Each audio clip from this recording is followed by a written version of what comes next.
Captain's log, July 31st, 1724, morning. We escaped the cursed island by the skin of our teeth, but as we sail into the open sea, I know our ordeal is far from over.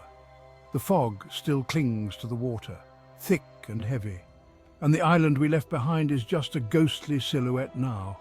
The Kraken's revenge creaks and groans, the sound an unsettling reminder of the horrors we've faced. Every man aboard is haunted by what we've seen. The Goulon's relentless pursuit and the terrifying truth about Captain Shanks and his crew, bound in death to the very island they tried to plunder. I've steered us away from the island, but now we face another challenge. We are deep in the heart of the Devil's Triangle, a place where compasses spin wildly and no maps can guide us. There are no stars visible, and the air is thick with a strange energy.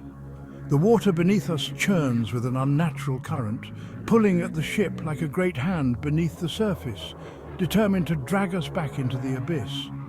But I won't let that happen. I've gathered the men on deck, their faces pale but resolute. They know the dangers we face, but they also know that our only hope lies in pushing forward. Men, I begin, my voice steady despite the fear gnawing at my gut. We've escaped one nightmare only to sail into another. The Devil's Triangle is a place of legend. Ships vanish without a trace, and the sea itself seems cursed. But I refuse to let this be the end of us. They look to me, some with hope, others with the grim acceptance of men who know they may never see home again, but they all listen. They must believe that there's a way out, just as I must believe it. We've faced the dead and lived to tell the tale, I continue. We've outrun monsters, both human and not. This place may try to trap us, but we're not without our own strength. Together we'll navigate these cursed waters and find a way out. David steps forward, his face lined with exhaustion but his eyes sharp. Captain, I've checked the compass. It spins like a devil's toy. We can't rely on it. The stars, well, they've been blotted out by that damned fog. I nod grimly. We'll navigate by feel and instinct if we must. Have the men ready the sails. We'll use the wind while we have it.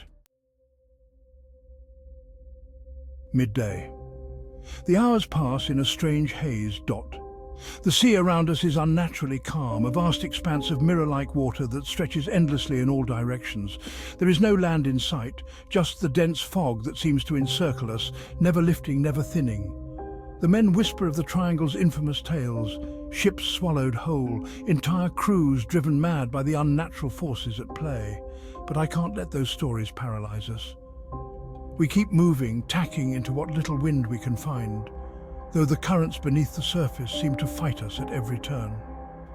The ship feels sluggish, as if the very sea itself is trying to pull us under. I stand at the helm, my hands gripping the wheel, my eyes scanning the horizon for any sign of escape. But all I see is fog, endless fog.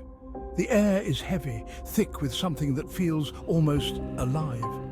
There's an eerie quiet, broken only by the creak of the ship's timbers and the occasional whispered conversation among the crew. Captain, David says, coming to stand beside me, there's something wrong with the water. It doesn't feel right, too calm, too still. He's right.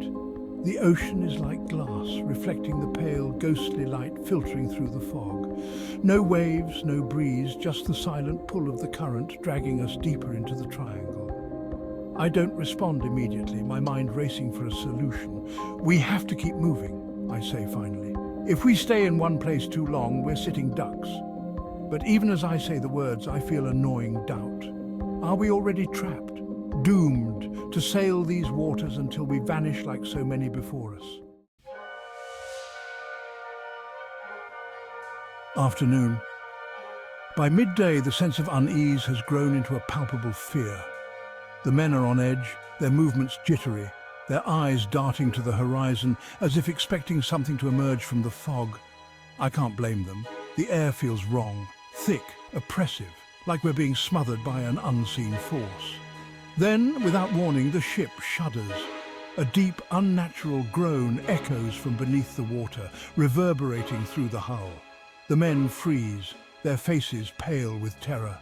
It's the same sound we heard back on the island, the sound that followed us inland, the sound that marked the presence of something ancient and powerful. "Brace yourselves!" I shout, gripping the wheel as the ship lurches violently to one side.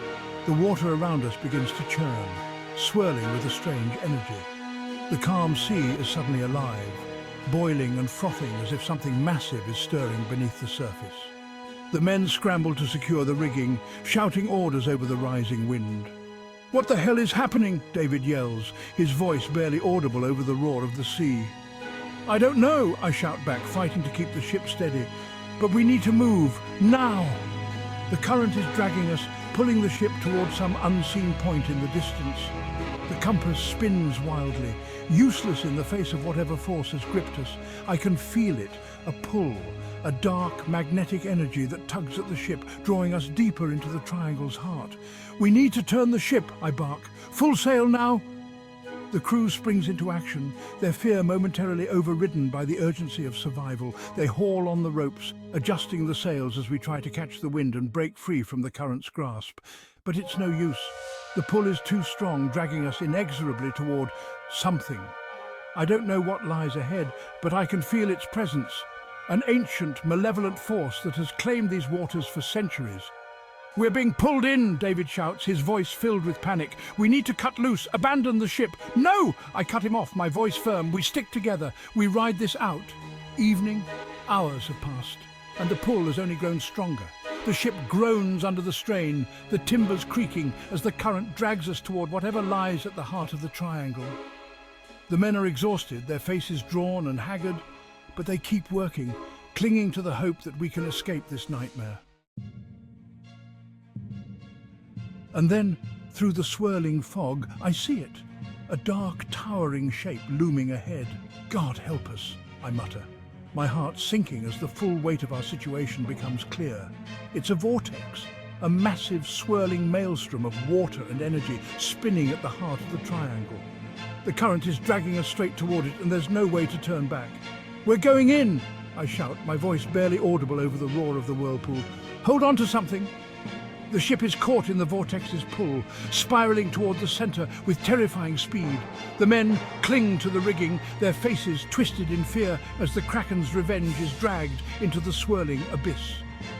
For a moment, time seems to slow.